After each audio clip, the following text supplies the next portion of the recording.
नमस्कार दोस्तों, आज फिर से आपके अपने चैनल टीएस क्लास में आपका स्वागत करते हैं। सो गाइस, आज हम लोग देखने वाले हैं एसएससी जीडी में बार बार पूछे जाने वाले महत्वपूर्ण प्रश्नों के बारे में हम लोग चर्चा करेंगे, जो कभी 2013, कभी 2012, कभी 2023, कभी 2022 में रेगुलर पूछे जाने वाले क्वेश्चन हैं। उस पर हम लोग एक एक करके चर्चा करेंगे। और आज हम लोग विशेष करके जीएस के बारे में चर्चा करेंगे, और जीएस का हिस्सा होगा हमारा रासायनिक विज्ञान। क्वेश्चन पहला की ओर चलते हैं कि हास्य गैस का रासायनिक फॉर्मूला क्या होता है। यह 2013 में पूछे जाने वाला प्रश्न था, जिसमें पहला ऑप्शन था NO, दूसरा ऑप्शन था N2O, तीसरा ऑप्शन था NO2 और चौथा ऑप्शन था N2O3। इसका करेक्ट आंसर आपका हो जाएगा बी, मतलब N2O।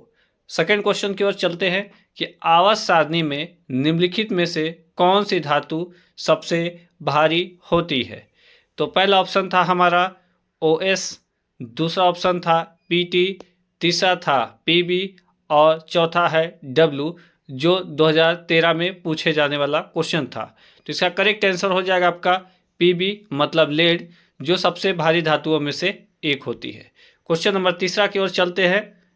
कांच को नीला रंग निम्नलिखित में से कौन प्रदान कराता है।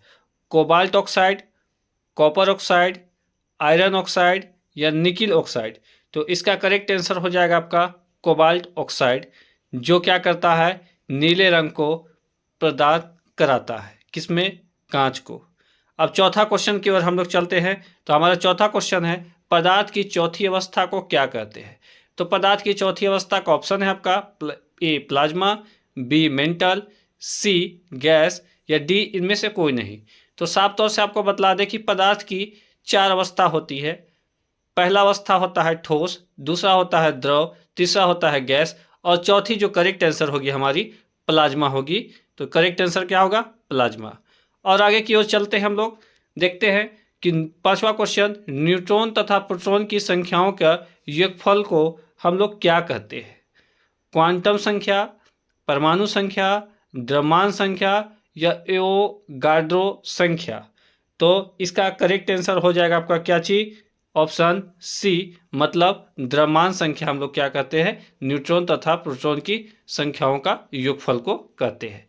क्वेश्चन नंबर अगला छठा की ओर चलते हैं कि निम्नलिखित में से इसमें ऋणात्मक आवेश होता है, मतलब किसमें ऋणात्मक आवेश पाया जाता है। तो ए है अल्फा, बी है बीटा, सी है गामा और डी है आपका एक्स। मतलब इसका करेक्ट आंसर आपका हो जाएगा बीटा। बीटा में क्या होते हैं, मुख्य रूप से ऋणात्मक आवेश पाए जाते हैं।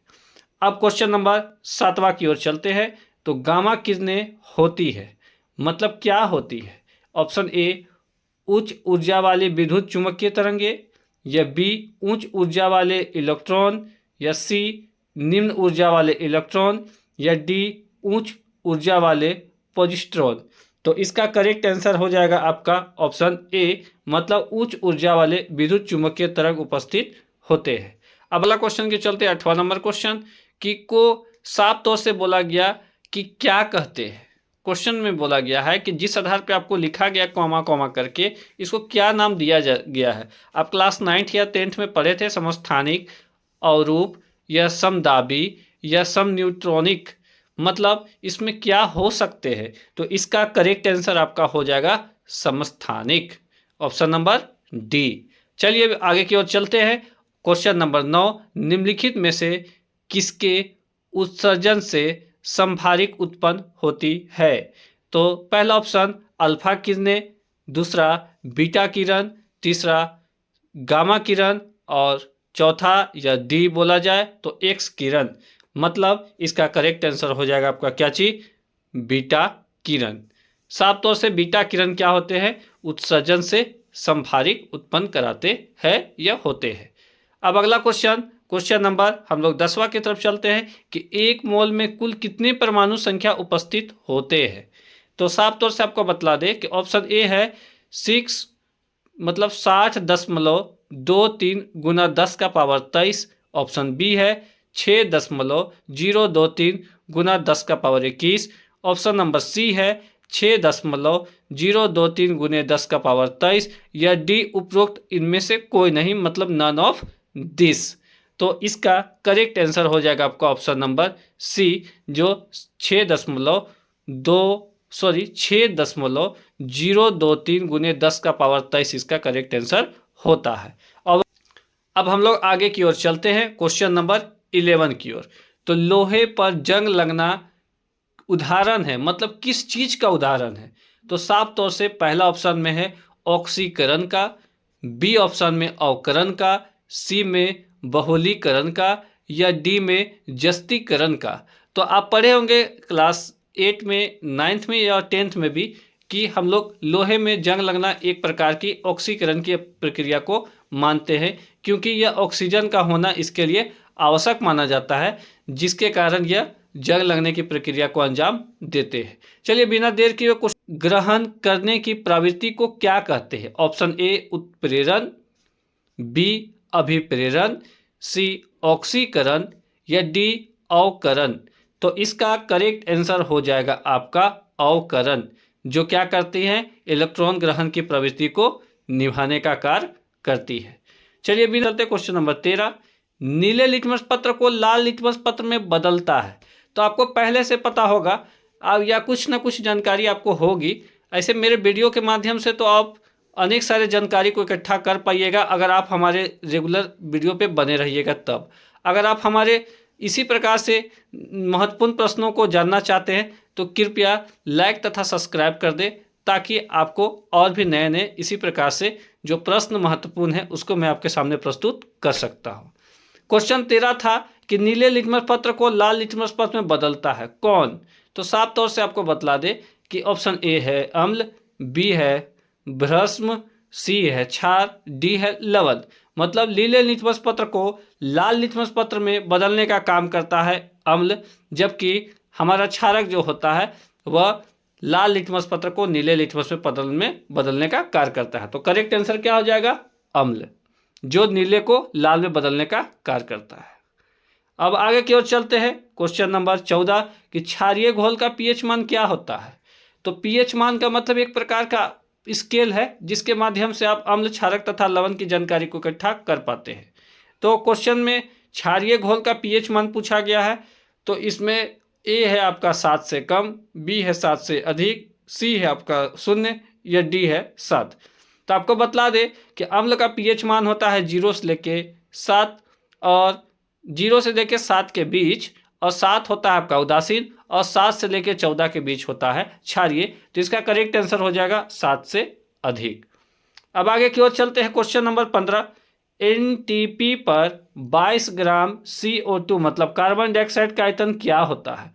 22.4 लीटर, या 11.2 लीटर, या 44.8 लीटर, या 2.24 लीटर। तो इसका करेक्ट आंसर आपका हो जाएगा ऑप्शन ए 22.4 लीटर। चलिए बिना देर के वीडियो को अब हम लोग देखते हैं अगला क्वेश्चन। अगला क्वेश्चन है 16 नंबर, वास्तविक गैस किन परिस्थितियों में आदर्श गैस जैसा व्यवहार करती है? तो साफ तौर से आपको बतला दे, ऑप्शन ए है उच्च दाब एवं निम्न दाब पर, बी है निम्न दाब एवं उच्च दाब पर, सी है आपका उच्च दाब एवं उच्च दाब पर, डी है आपका निम्न दाब एवं निम्न ताप पर।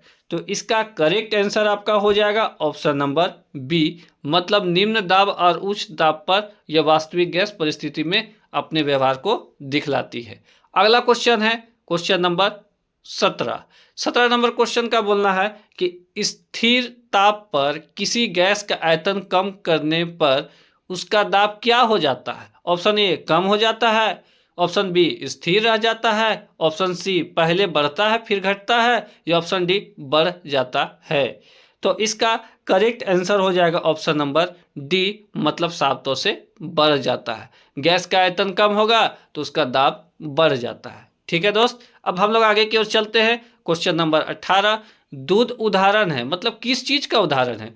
विलयन का है, कोलाइडी विलयन का है, या इमल्सन का है, या वायु विलयन का है? तो साफ तौर से आपको बतला दें कि ऑप्शन सी इमल्सन का यह क्या माना जाता है? एक उदाहरण माना जाता है। क्वेश्चन 19 नंबर कि शुद्ध जल का पीएच मान क्या होता है? मतलब शुद्ध जल का पीएच मान आपसे पूछ दिया जाए तो क्या होगा? तो शुद्ध जल का पीएच मान ऑप्शन ए है आपका 6.4, बी है आपका 6.6, सी है आपका 6.9, डी है आपका 7.0। तो इसका करेक्ट आंसर हो जाएगा आपका क्या चीज? डी। मतलब जल एक प्रकार का उदासीन है कहा जाए तो इसका पीएच मान 7 होता है, जो आपके सामने प्रस्तुत किया गया है। अब हम लोग, अगर आप हमारे चैनल पर नए हैं तो मैं बार बार आपको बतला दूं कि इसी प्रकार से महत्वपूर्ण प्रश्न आपके सामने प्रस्तुत करूंगा। कृपया अगर आप नए हैं व्यूअर्स तो कृपया लाइक तथा सब्सक्राइब कर दें। चलिए बिना देर के लास्ट क्वेश्चन की ओर चलते हैं कि निम्नलिखित में से किस धातु को वायु में छोड़ देने पर उसका संक्षारण नहीं होता है? तो संक्षारण कब होगा?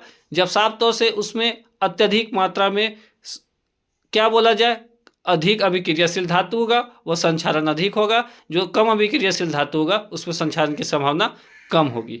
तो हम लोग क्या करेंगे, अब हम लोग ऑप्शन देखेंगे, ए लोहा, बी तांबा, सी सोना और डी चांदी। तो सोना इसका करेक्ट आंसर इसलिए होगा क्योंकि इसमें साफ तौर से देखा जाए तो सोना सबसे कम अभिक्रियाशील धातु है जिसमें संक्षारण तेजी से होती नहीं है। इसको संक्षारण होने में काफ़ी लंबे समय की आवश्यकता पड़ती है। चलिए धन्यवाद।